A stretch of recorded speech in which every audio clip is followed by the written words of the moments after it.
I thought I knew everything about my wife, until I saw her with a child calling her mama in the grocery store. That moment shattered everything. I never thought I'd be sitting here, telling you this story. But I will. Anyway, let me start from the beginning. I'm Thomas, a regular guy in my mid-30s, working as a software engineer. Life was simple, and I was getting used to the grind of work, bills, and the usual stuff. But everything changed when I met Isabella. Isabella, she's this beautiful Mexican woman I met through some mutual friends. I'll admit, when I first saw her, I couldn't take my eyes off her. She was charming, kind, and always ready to listen. It didn't take long for me to fall for her. We got married not long after we met. Now, don't get me wrong, we both really wanted to celebrate the moment, but we kept things simple. A private wedding, with no big party or fancy guest list. Honestly, we just didn't want to spend a ton of money. We were both on the same page, keeping it low-key. She seemed happy with me, with our life together. At least, that's what I thought. She'd always tell me how grateful she was to be here. And honestly, I believed her. I wanted to. It was one of those evenings when I decided to do something a little special. Work had been dragging, and I figured, why not surprise Isabella with a nice dinner? We hadn't had a proper night together in a while, and I thought this might be the perfect chance. So, after leaving the office, I stopped by the grocery store to pick up some ingredients, and maybe some wine to make it even more special. I wasn't expecting anything out of the ordinary. I grabbed a cart and started heading down the aisles. As I was picking out some vegetables, I suddenly heard a familiar voice, speaking in Spanish. I didn't think much of it at first, but then I heard something else, Mama, Mama. I froze. When I turned around, it was my wife's voice. There she was, Isabella. But she wasn't alone. She was with a little girl no more than 5 years old, who was tugging at her sleeve, trying to grab everything she could from the shelves. I stared for a moment, trying to make sense of it. Now, I've known Isabella for months, and although she's always been so quiet about her life, she didn't have any relatives nearby, at least not that I knew of. I never heard her talk about a kid. In fact, she'd always told me how she didn't even want children. So why the hell was she shopping with this little girl? But it wasn't just the kid that got my attention. It was the man next to her. He looked like he was way too familiar with Isabella. They were talking to each other like they'd known each other for years. They laughed together. Their body language was way too comfortable, like a couple. I couldn't shake the feeling that something wasn't right. I watched them for a moment longer, and then it hit me. The little girl looked like both of them. The more I looked, the more I realized that this kid could have been their child. But why had Isabella never mentioned a daughter, let alone this whole other part of her life? I told myself it was probably nothing. Maybe she knew these people from somewhere else. But I had to be sure. So, instead of walking over and interrupting, I decided to stay back and watch. They finished their shopping, and as they moved down the aisles, I noticed that their cart was full, not just the basics, but a lot more. It looked like they were shopping for an entire family. Why hadn't she told me any of this? Why hadn't she mentioned that she had a family member here? How long had she been keeping this from me? I felt a pit grow in my stomach as I watched them leave the store together, the little girl still calling her mama, and the man smiling. I decided to go home, but for the first time in our marriage, I couldn't stop myself from wondering, what the hell had I gotten myself into? When I got home, Isabella wasn't there yet. No surprise. I give her a call to check in. I dialed her number and waited a few seconds before she picked up. "Hey, where are you?" I said, keeping it casual. "Oh, I'm just meeting up with a friend," she replied. "All right, see you soon," I responded. About an hour later, Isabella came through the door. "Hey, babe," she said, walking over and giving me a quick kiss on the cheek. "Smells great in here." I tried to focus on the dinner, but it felt like we were in different worlds. "How was your day?" I asked, trying to get her to talk about it. "Oh, she said, her voice light. "Just met up with a friend. Had coffee, and talked a little. Same old stuff." She didn't mention anything about the store, the man, or the child. Not a word. It struck me, Why hadn't she mentioned it? The way she avoided talking about what had actually happened raised all kinds of alarms. Anything interesting happen? I pressed, trying to get something more out of her. No, not really, she said quickly, almost too quickly. Just the usual. What about you? How was work? Her avoidance of the topic was impossible to ignore now. Something wasn't adding up, and she was pretending. That night, when Isabella was sound asleep next to me, I decided to take matters into my own hands. I reached for her phone, which was sitting on the nightstand, unlocked. She had never bothered with a passcode.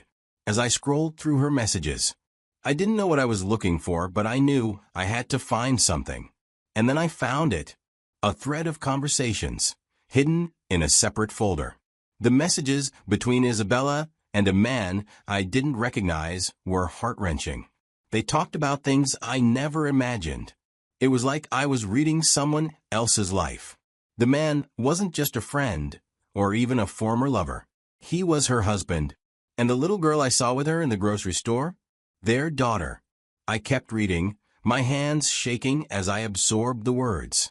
They spoke about how they had both arrived in the U.S. on visit visas. They had a plan. Isabella had been helping him settle in, finding a job, helping him navigate the complicated U.S. immigration system. It was clear now she had been planning this from the start. She married me for a reason, for residency. The messages made it obvious. They had to keep their relationship secret for now. He was fully aware of our marriage, and they both knew she had a backup plan. She was going to divorce me in a few years and reunite with her first family, with my money and probably property. I felt heartbroken. All this time, I thought she was struggling to build a life here in the U.S. I thought I was her fresh start. But the truth was, I was just a stepping stone, a part of the plan. The next part hit me even harder. The money she'd been sending, money I assumed was for her family back in Mexico, was actually going to him and their daughter. She hadn't been telling me everything. For all these months, I had been contributing to this hidden life, unknowingly helping her support the family she had kept secret. She had been playing both sides of this life, using me for stability, money, and residency while keeping her real family back home. I stared at the screen, my mind racing. The pain was raw, but I knew I couldn't stop there. I had to be sure. I had to have proof. This wasn't just some misunderstanding. This was a full-blown lie, and I had to expose it. I began screenshotting everything, every message, every photo, every conversation. I stored them all on my phone, making sure I had every detail documented. But I wasn't going to stop there. I needed to understand how deep this went, how long it had been going on. I decided to hire a private investigator, someone who could follow Isabella and get more details about her husband and child. A week later, I got the report. The investigator confirmed everything I feared. Isabella's Mexican family had entered the country on visit visas, which would expire soon. Isabella had been helping them settle in, finding jobs, and even looking into how they might be able to stay longer or apply for residency. She'd been working with them this entire time, all while pretending to be the loving wife at home with me. The pieces were falling into place now. She had been using me for her own agenda, and I couldn't ignore it any longer. Armed with all the evidence, I decided to confront her. The evening started like any other. A quiet, intimate night. We had dinner, shared some wine, talked about nothing in particular, just the normal, comfortable rhythm of our life together. But the truth was, I couldn't relax. Isabella was next to me, her head resting on my shoulder. I took a deep breath, trying to steady myself, and gently held her face in my hands. Her eyes looked up at me, calm and unsuspecting. "Who was the man you're trying to get a job for?" I asked, my voice steady but full of weight. She froze and her eyes widened. For a moment, she didn't speak, just stared at me, blinking in disbelief. The shock hit her like a ton of bricks. I watched her mind scramble, realizing in an instant that I knew everything. She fumbled for words, her lips trembling, but nothing came out. She was blindsided, completely unprepared for this. Her whole body stiffened, her facade of calm shattering. I don't know what you mean, she stammered, but the panic in her voice was impossible to hide. I didn't say anything, just looked at her, waiting. I couldn't let her keep lying to me, not anymore. Finally, I spoke again, my voice calm. I know everything you've been doing. I know about your secret family, the plans to divorce me, the money you've been sending. The divorce papers are right here on the table. Sign them and leave my house. If not, I'll send everything to the immigration authorities. You and your family will never step foot in the U.S. again. For a moment it was silent. And then it wasn't as tears began streaming down her face. She grabbed my hands, clutching them tightly as if that could change anything. Thomas, please, please, I'm sorry, she cried. I never meant for it to get this far. I fell in love with you. I didn't plan for all this. I didn't want it to hurt you. Her words were empty to me now. I had already heard everything I needed to hear. She tried to explain herself, tried to convince me that she is in love with me, that somehow, somewhere, there was love buried underneath the betrayal. But it was too late. I couldn't forgive her. She had already made her choice, and now I had to make mine. After what felt like an eternity, she finally gave up. Her hands trembled as she picked up the divorce papers from the table. Without another word, she signed them, her signature shaky but final. I didn't say anything as she stood up, gathering her things. I didn't want to say anything because the truth was, I was relieved. The truth was finally out, and as much as it hurt, I knew I was better off without her. I'd been living in a lie for so long, and now I could start to move on. The next day, there were no more words to say, nothing that could fix what she had broken. She didn't argue. She didn't beg anymore. I watched her go. She didn't look back as she stepped out the door, her suitcase in hand. I thought I might feel some kind of relief, but it was more complicated than that. There was no satisfaction in this, only the empty knowledge that she had never been who I thought she was. The days after she left were strangely quiet. Even though I knew I'd made the right decision, there was still a part of me that couldn't shake the hurt. The betrayal. It wasn't just that she had lied. It was that she had built her life on deceit, using me to get everything she wanted, and I had been too blind to see it. Months passed. I kept myself busy with work, focusing on things that actually mattered. But then, about 6 months after she left, I got a call from someone I wasn't expecting, from a mutual friend. Isabella and her Mexican family were leaving the country. Their visas had expired, and she couldn't find a way to stay. She didn't have the legal status to remain in the U.S. any longer, and there was no way to get around it. I wasn't surprised. It was the inevitable end to her plan. She had always known that once her time here was up, she would be forced to return to Mexico, back to the life she had kept hidden from me. As much as I felt anger and a sense of justice, I enjoy a strange sense of relief because I had dodged a bullet. I had seen through her lies before they completely tore me apart.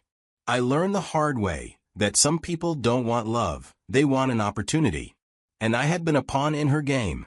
But now that game was over. Isabella was gone. And so was the life I had imagined with her.